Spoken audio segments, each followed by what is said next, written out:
Hakadosh, Boker Or, Masechet Gittin Daf Kavav Amud Aleph 26a1. We are starting in the Mishnah, which is going to be 2, 4, 6, 7 lines down. The Mishnah, towards the top of the page. The Mishnah says, Hakotev Tofse Gittin. When you have a sofer that he is writing and he's getting paid to already have the Gittin already ready, which means he just writes the tofes of the Gittin. Remember, the tofes is like not the main part, because the main part is obviously going to be the names, right, and the city and so on and so forth, the time. But he's going to write like a formula, so that way basically it's going to be like a fill in the blanks type of a thing. So he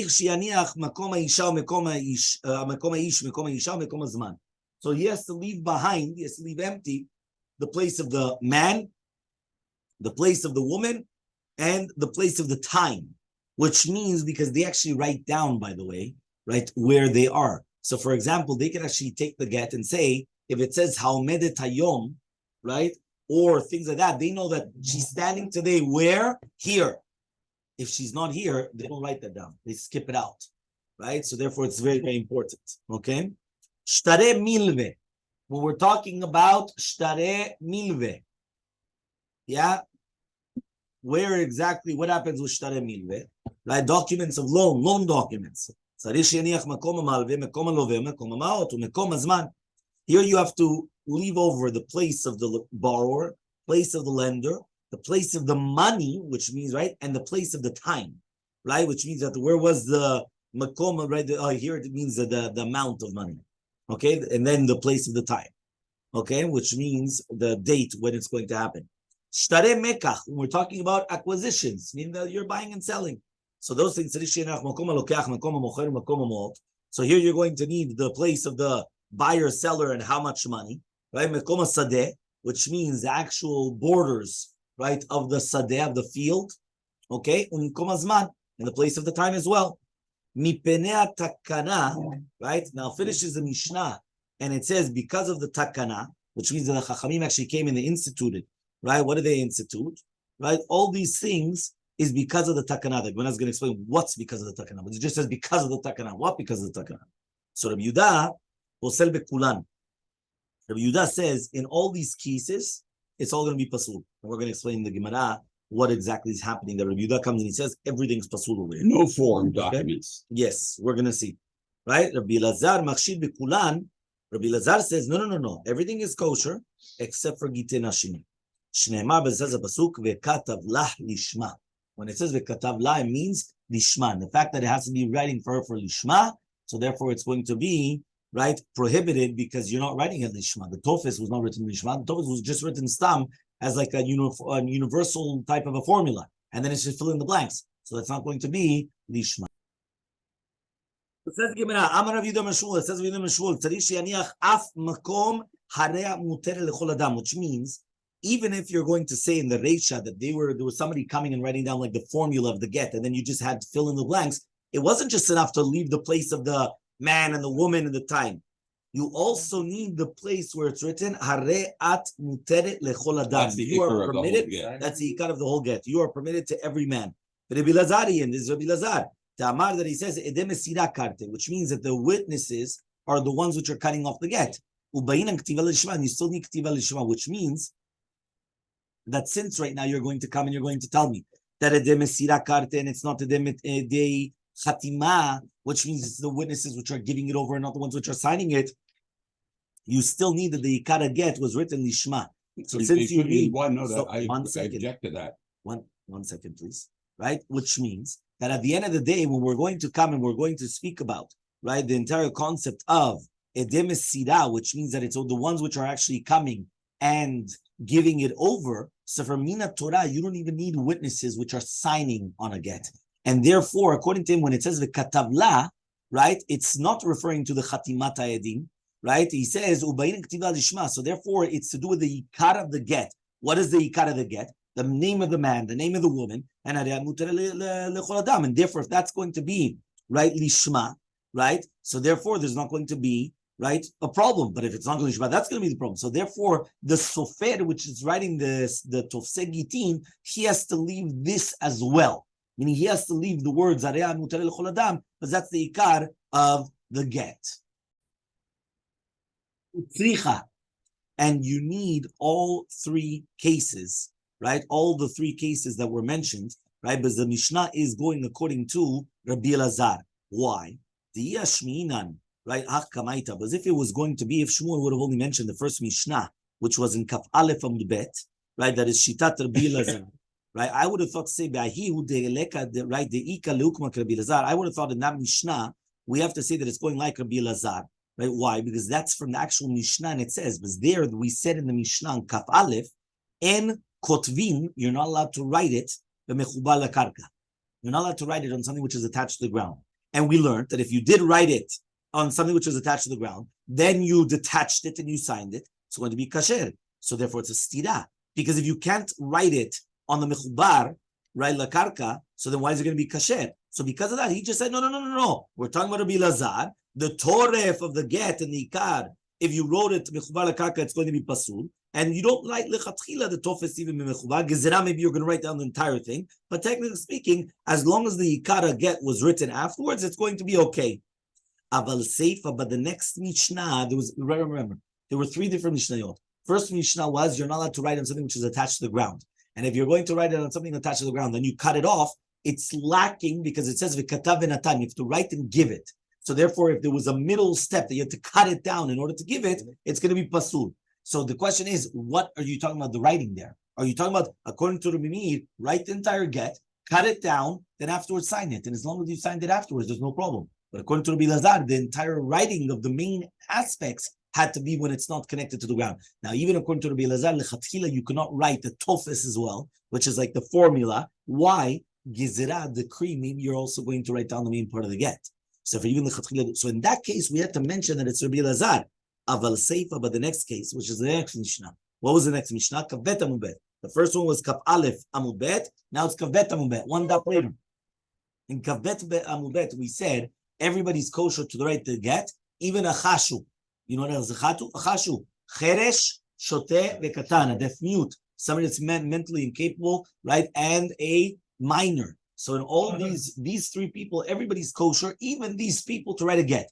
Because we said that everything had to do with signatures. So it's not like Rabbi Elazar, because the ikara get, right? He's saying, what do you mean there's only the signatures? So why don't we just say it's Rabbi Meir, that he says that he says, what do I care who wrote it? I just care about the signatures. So obviously he says, that's like Rabbi Meir, not like Rabbi Elazar.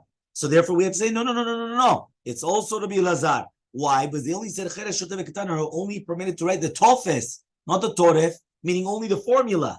I don't know what other way to translate tofes. Tofes is like the other word, the form. Okay, I said formula. Okay, the form, right? But not the actual real fill in the blanks, which are the most important part of the get. But if we only learned that Mishnah and Bet and Bet, I would have still said Hayinami Kaluk Rabbi Elazar. That was also like Rabbi Elazar, right? Also, Avalaha, but in our Mishnah, I would say, the Sefer Rabbi Elazar, since in the Sefer it said Rabbi Elazar, so Reish Shalav Rabbi Elazar, which means this. When we learned our Mishnah, we spoke about first Masechet Gittin, then we learned Shtare Milve, Shane Matana, Rabbi Yehuda says that everything is pasul, then all of a sudden it says Rabbi Elazar Machshir Bekulan except for Gittin Nashim. Rabbi Elazar says everything's kosher except for Gittin Nashim. The fact that I wrote down the words Rabbi Elazar, it's mashma that everything else was not Rabbi Elazar, right? Because if not, it doesn't make sense that it's all Rabbi Elazar. And then it says, by the way, Rabbi Elazar says, well, who is talking until now? It's Rabbi Elazar. So therefore, he says, since it says in the Sefer Rabbi Elazar, right, that this is the Shita of Rabbi Elazar, so obviously the Reish is not Rabbi Elazar. That's why it's Tzricha. That's why in all three Mishnayot, they are all Rabbi Elazar. All three of them, all three Mishnayot. Kaf Aleph Amud Bet, Kaf Bet Amud Bet, and Kavav Amud Aleph. All three of them are Shitat Rabbi Elazar, which means Edem give over. Okay? Says the Gemara, Mipnei Takana. What is the Takana? Because this is what you were asking. What is the Takana? What Takana are we talking about now? Amar Rabbi Yonatan says, Rabbi Yonatan, Mipnei Takanat Sofer. Because of the Takanat Sofer, what does that mean? They went and they permitted to write the Toseh Gittin Shelo Lishma because of Takanat Sofer, right? And Rabbi Elazar, he Damar de Mesira Karti. Uvedinu dafilu Tofes Namin Lo Lichtov. So it comes out that really be'emet, it comes out the ikar of the get is the what? Delivery. Is the actual delivery, correct? So he says, so ikar of the get is actual writing of it. Now, if they wrote the toref, Lo lishma, it's pasul min Torah. Uvedinu dafilu tofes namin. So it comes out that really be'emet, they shouldn't even write down the tofes, right? Why? Because maybe they're going to come and write down the Torah. Umishum takanat sofrim, but because of the takanat of the sofrim, the rabbis permitted it, which means like this. One more time. In the end of the Mishnah, right before we had Rabbi Yehuda that says it's pasul, and Rabbi Elazar that says it's kosher, except for Gittin Hashim, it said, mipnei takana. Because of the takana, they're allowed to. Takana of what? So he says, takana of the sofrim. Meaning we wanted to come and we wanted to make it easy for sofrim, that they could come and they could start writing formulas. So they could write formulas for Gittin Hashim, for Shtare Milve, for like debts and loans, and they could write it for also documents of sales. No. That's Rabbi Elazar, before Rabbi Elazar. 1 minute. The Mishnah Stam said you're allowed to write all three. Also Gittin, also loans, and also sales, right? Forms of acquisitions. You're allowed to do all of that. Why? Because of Takana. What is the Takana? Because of Takanat Sofrim. And it's Shitat Rabbi Elazar. It has to be Rabbi Elazar. So he says, why? Rabbi Elazar says in the Masira Karta, which means that Bedin who really be'emet, they shouldn't even be able to write down the tofes. Because if they write the tofes, maybe they're going to write down the Torah. If they write down the formula, maybe they're going to write down the main part of the get. But because of Takanat Sofrim, the rabbi said it was permitted. What I'm trying to help the scribes out because they have a problem? No, like to make it easier for them. Okay. To make it easier for them. That's a Takanat because of the Sofrim. To make it easier for them. Instead of coming, by the way, Yishon, it's very, a lot of pressure. You see the Sofrim, when they have to write Gittin one after another, and mamash, they're sweating away because they have to write the entire thing to make sure everything's okay, kosher. They make it pasul, they have to start again. Like it. You got to pay $50 to write that. $50, much more than $50. Rabbi Yehuda posel bekulan. Right? Rabbi Yehuda comes and he says, right, it's going to be pasul in all the cases. What does that mean? Gazar tofes atu toref, right? Vegazar shtarot atu gitin, which means this. First of all, Rabbi Yehuda came and Rabbi Yehuda argued on the rabbis because the first shita was the rabbis that all three are permitted. You could write down the formulas also by Gittin Hashim, also by loans, and also by sales. Comes Rabbi Yehuda, he says everything's pasul. Why? Number one, toref atu, tofes atu toref, which means you're not allowed to write down the formula of a get because of the main part of the get, but they made a decree also on other documents because of the get as well. So that's why Rabbi Yehuda comes and he says you're not allowed to write no formulas. Because if I permit you to write a formula of a loan, you're going to come to write the formula of a get. And if you write a formula of a get, that's Rabbi Yehuda. And if you write a formula of a get, you're going to write down the main part of the get. That's Shita Rabbi Yehuda. Rabbi Elazar says, no. Everything else, all the other documents you could write. You could write the formula of the form of a loan or of a sale, except for Gittin Hashim. Why? Tofes atu toref gozar, shtarot atu gitin. Meaning he only made the gezerah on tofes because of the Torah. Meaning, you're not allowed to write the formula because of the main part of the get. But he didn't make a gezerah on other documents because of the Gittin. Shneimar, but says a pasuk, v'katav lah, v'kiktiv lah, atorech chiduvim. When it says v'katav lah, lah does not refer on the entire get. La refers to the toref of the get, not the tofes of the get. So therefore, I don't need lishma for the tofes, the formula. I only need the lishma on the main part of the get, which is basically going to be the place of the man and the woman, and the time, and the name of the man and the woman. Okay? So says the Gemara, so it comes out though, how do we learn from here that Rabbi Elazar is going to be posel, even the tofes, right, that you wrote it shelo lishma, and you placed the makom toref. Because mishum shneimar v'katav la lishma. But since it says v'katav la, they made a gezerah on the tofes that it's going to be pasul shelo lishma because of the toref, which is going to be pasul min Torah, because it says la. La means lishma. It has to be lishma. And here it's not going to be lishma. If they were writing down formulas, it's not lishma. So because of that, they made such a decree. Kavav mubet 26b. Yeah, I got lost a little bit. Yeah. So says the Gemara. Now that we just came and we just explained the Gemara by saying that Rabbi Elazar was going to be permitted everything except for Gittin Hashim, right? Why? Because he made a gezerah of tofes atu toref, but not other documents, right? So therefore he comes and he says, right, 1 second, right? Kasha de Rabbi Elazar. We have a contradiction between Rabbi Elazar and Rabbi Elazar, because the Tanakama, which is Rabbi Elazar, permitted you to write tofse Gittin, and now Rabbi Elazar in the Seifa tells you that you're not allowed to write tofse Gittin. One more time, let's go back. Right, Richard, stay with me before you get lost. Right? You need to remember the right? One more time. How do we start off the shiur? And Richard wanted a chazara. The shiur is that there's going to be 3 mishnayot, which they're all Rabbi Elazar, which means I would have thought to say maybe they're all Rabbi Meir. Kamashman, they're all Rabbi Elazar. The last mishnah was our mishnah. And we said, I would have thought to say that our Mishnah is not Rabbi Lazar because Rabbi Lazar is brought down on the bottom of the Mishnah, and Rabbi Lazar says everything's kosher except for Gittin Ashim. Kamashman, our Mishnah is also like Rabbi Lazar. But now you have a contradiction. Because in the Reisha of the Mishnah, in our Mishnah in the beginning, we have three different documents. Gittin, loans, and sales. Okay? And it says, you're allowed to do it. And then at the bottom it says, Rabbi Lazar says, everything's kosher except for Gittin Ashim. So it can't be Rabbi Lazar. So what's going on? That's what the Gemara asked. Kasha de Rabbi Lazar. I've got a contradiction. Rabbi Lazar. What's going on here? And the Reish of the Mishnah says that according that, and that's Rabbi Lazar, you're allowed to write down the tofus of the Gittin. You're allowed to write down the formula of the Gittin. Tanakama permits writing the tofus of the it in advance. And who's the Tanakama? Rabbi Lazar. And then on the bottom of the Mishnah, it says Rabbi Lazar that you're not allowed to. Yeah, that's definitely a contradiction. So you better answers the Gemara, the very famous answer that we see all the time in Ta'anit, and we kept on learning it. Tre Tanae ve'aliba de Rabbi Lazar. It's two students in the Shita of Rabbi Lazar. Meaning many times it happens that you have people in a shiur, right? And it could be that, maybe the guy's on Zoom, so he's not really paying 100% attention, right? Or it could be, right? Yeah, maybe he's in the freezer, right? Or it could be that there's some people that maybe they're looking at notes instead of listening to what the rabbi is saying. So all of a sudden they both come out of the shiur and they say, my rabbi said A. And the other guy comes and he says, no, my rabbi said B. Now, 1 second, they're both quoting the same rabbi, meaning they're both saying it's Rabbi Lazar. But there were two different Tanaim in the Shita of Rabbi Lazar. So the first Tana said in the Shita of Rabbi Lazar permits even halakha l'maaseh. He permits to write down the formula. The second Tana said in Rabbi Lazar, no. Rabbi Lazar said you can write formulas for everything except for the get. Why? A decree. Maybe the Torah because of the Torah. You're not allowed to write the Torah because of the Torah. Write only for sales and loans. Approach, it says. Rabbi Shabtai Amar. 1 second. No, we don't know. The two different Tanaim according to them. So he says like this. Rabbi Shabtai Amar Chizkiah. Says Rabbi Shabtai in the name of Chizkiah. The reason that we said Mipenei Takanav the Mishnah, right, is not saying why is it permitted to come and to write Tofsei Gittin. The opposite. Why is it that you have to place the meaning like this? We had a Mishnah.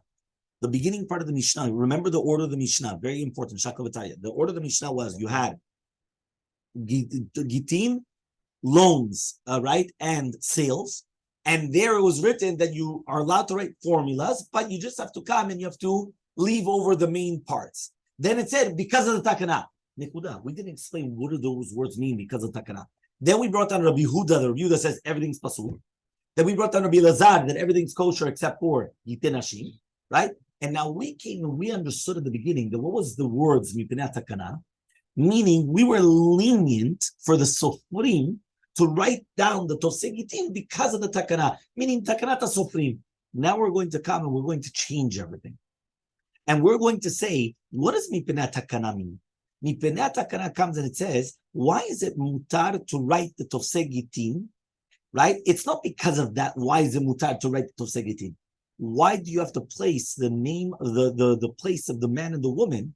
Mishum ktata, because of fighting. And really, our Mishnah is Rabbi Meir. Meaning, until now, we were trying to say that our Mishnah is Rabbi Lazar. Now we're flipping completely new explanation. Mipenei Takana is not bringing you a heter. Why are you allowed to write Tofsei Gittin? It's actually telling you why do you have to leave over the place of the man and the woman. Why? Because of fighting. And it's Rabbi Meir that he says dechatima karte, which means that when it says the words vekatavla means lishma, it has to be on their signatures.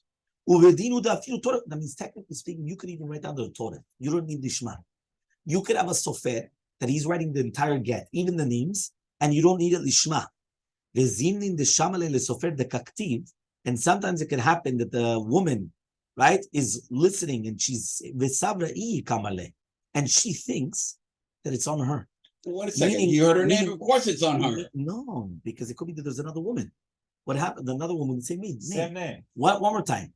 You don't need lishma according to Rabbi Meir, correct? You don't need lishma. So all of a sudden, a woman's walking by the bedin, and she hears a sofer that he's writing a get. Rivka Bat right? Sarah. Rivka Bat Sarah, whatever it is, right? Now what happens is that she's listening, says Rivka Bat Sarah, but it doesn't say the place of the man or the woman. So she just hears Rivka Batzara. She's saying, Rivka, that's my name. And she's going to start a big fight. Yep. It's going to become a big fight. Sure So because of the Takanat Chachamim, right? So because of Takanat Chachamim, what happens is that all of a sudden what happens? They said, you know what? Even according to Rabbi Meir, that usually you don't need to write anything in Shema. You have to write down the name of the place of the man and the woman. So there's not going to be any fights. A third explanation. What does it mean in the word Mipnei Takana? Remember, because in our Mishnah, it said the three cases, and it just says Mipnei Takana, but it doesn't explain Mipnei Takana what. So the first explanation of Mipnei Takana was for Takanat HaSofer, that he's allowed to come and do it in order to make his life easier, right? And it was in Shitat Rabbi Lazar. Second answer, Mipnei Takana, was it the entire Mishnah Rabbi Meir, that really be'emet, you're allowed to write the entire get. But Mipnei Takana, they instituted that you have to write, leave over the place that you have to actually write the place of the man and the woman and everything. Why? In order to make sure that there's not going to be a fight between the couple. Third explanation of Chasta in the name of Avini, Mipnei Takanat Agunot. Because of Takanat Agunot, what does that mean? Amrila. So now once again, if you now say it's because of Takanat, because of Agunot, there's two ways to explain it. Either according to Rabbi Meir or according to Rabbi Lazar. Remember, there's only two shitot. Either Rabbi Meir or Rabbi Lazar. And we're trying to explain them. So let's see. Amri like Rabbi Meir. Let's go to like the first shita. It's going according to Rabbi Meir. Again, according to Rabbi Meir, what do you need? Rabbi Chizda? Yes. Rabbi Chizda in the name of Avimi because of the takana of the agunot, the agunas. Right? You know what an aguna is. We don't want to leave them stranded. Right? But however, though, you could answer it up according to Rabbi Meir or according to Rabbi Lazar. Now we're going to go according to Rabbi Meir. According to Rabbi Meir, remember, according to Rabbi Meir, everything depends on the signatures. You could write down, technically speaking, even the toref, even the main part of the get. So sometimes what's going to happen is that there's going to be a fight with the wife. He's going to get angry. He's going to find the get, which is already prepared, and he's just going to throw it to his wife. Imagine how easy it is. If they made it so easy, you know what's going to happen, right? Somebody will just come and they'll just do it. By the way, you should know, they have the same law, right, nowadays to do with a gun, right? Even if you have a gun, what do they still prohibit you? You can't have the gun loaded and ready. You need a safety. You need something. Why? Because if it's too easy, they just know that you're just going to pull out and just shoot. You need to have something which is, locked up in a certain place. Made that up. There's no such law, Rabbi. Okay? So he says, and then he's going to be ma'agenoto. Ma'agenoto doesn't mean that he's going to leave her in a guna. It just means that he's just going to give it to her right away. So Amrila, they said now let's go to the other side. The other side was Rabbi Lazar. Then they say the Mesira Karte. So technically speaking, you shouldn't even write the Tofes. Tofes because of the Torah. But sometimes you have to go to Medinat Yam, right? And now there's not going to be a sofer there. So then he's just going to leave her there stranded. Meaning, the first shita in Rabbi Meir, the word aguna was just meaning that he's leaving her alone. It doesn't mean that he's leaving her without a get. He's giving her a get. But he's leaving her like an aguna, like stranded by herself. Like he's divorcing her on the spot, but he got all happy, all happy, all upset. He was a good Iraqi that got angry, right? And then boom, he exploded. You understand? So what happens is, however, though, right, here all of a sudden, what happens is, the second explanation of aguna was he really leaves her an aguna, because there was no sufre. So since there was no, it's a problem. So therefore he said, no, write everything else, just leave over the main parts. Okay? Nikuda. Until here we're clear. So therefore, we have three different explanations. What does it mean in the Mishnah, where it says, Mipnei Takana? Okay? We just said the three explanations. Why do you need the time? Why do you need the date? Why do you need the date? Kapasik Betani, so we learn which means like this. In the Mishnah, we said that the Sofer had to leave a place for the Zman. And if you don't write the get, the Zman and the get, right, it's going to be a problem. 1 second. Why is this different? Right, they used to put it on a time. So it's much, but you always have to do that. Doesn't matter whether it's Nisuin or Rusin. Meaning, doesn't matter whether the person's divorcing his wife after he was fully married to her or only after he was engaged to her. He has to write down the time. 1 second. I understand if he's fully married to her. You remember there were two reasons. Why do you need? I think we learned this in Daf Yudchet. Or Yudzayin. It says over here Yudzayin, which means there are two different reasons. Why exactly do you need Zman in the get? Reason number one, you're going to have mercy on your niece. Meaning, remember We that held you're that not as a allowed. minor thing. We right? don't, we don't really hold that. One second. Right? You're not allowed to come. Remember, you're not allowed to get married to an aunt, but it's a mitzvah to get married to your niece. Okay? So therefore, a person will get married to their niece. And then what happens? Let's say she cheated on him. Now, really, Be'emet, he knows he's going to divorce her, but he still feels bad. He's going to what? He's going to kill her. He's going to, the sister. So he's going to, so what does he do? He writes her a get, and then he comes and there's no time. So she's going to come, right? No. There's no time at all. So therefore, she's going to say, what? I had this get to a week ago. So therefore, when she cheated on her husband, she's not going to get killed. Right. Why? Because, so therefore, you need a time. We had that last week. You need a time. Yes, that was Yud Zayin, right? 17, right? The second reason was because of the fruits. What do you mean the fruits? Remember that when a woman's married, who gets the fruits? The husband. So the husband could continue taking the fruits if there's no Zman in the get. So therefore, he comes and he says like this, I understand that you need a Zman from a true marriage, meaning he was fully married to her for these two reasons. For the reason of Shem Yechabed B'Achato, maybe you're going to have mercy on your niece, or because of fruits, right? But if you're going to be talking about that a person has to divorce his wife, even after Irusin, meaning he only did Kiddushin, Irusin, the engagement, right? Again, but engagement of the Torah. Now he has to divorce her, he has to give her a get. But if you're going to tell me now that he has to come and do this, I understand that a person has to have mercy on his niece, so you still have that suspicion here.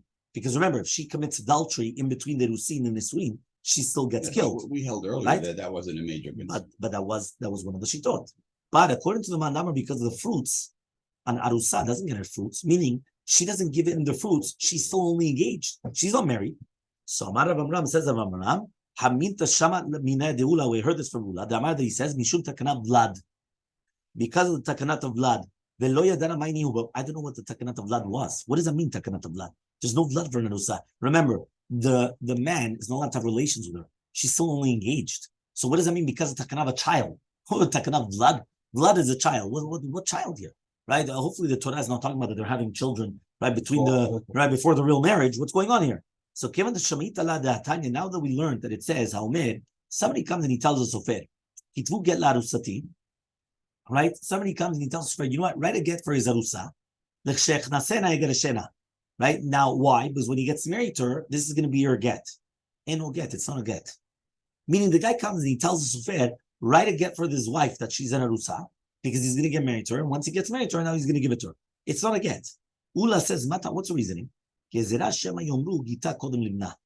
maybe there's going to be a gezerah. Maybe she's going to become pregnant right after the marriage. And they're going to say that the get was written already, right, beforehand. Before conception. Before the conception. So therefore, what happens is it's going to be motzi laz on the child, that they're going to say that she had the child when she was a priya, and it's a gam, it's a default, it's basically out of wedlock. Even the goyim, once upon a time, they felt that a child which was born to a couple which is out of wedlock, so zug belini swim, it's a gam, it's a defect. What? They're going to have a child? Like, well, the parents weren't married. Nowadays, opposite. Why do you need marriage with you just have children? But in the olden days, it didn't exist. It was like, that's a gam. So because of the gam of the takanat of Vlad, we don't allow that. Meaning we want to make sure that there's going to be a zman, even by Erusin. So that way the guy's not going to come and tell the sofer, write me a get to the Arusa. He's going to get married. She becomes pregnant. And then all of a sudden, no, but the divorce happened before. And all of a sudden, the child was out of wedlock. It's a thing.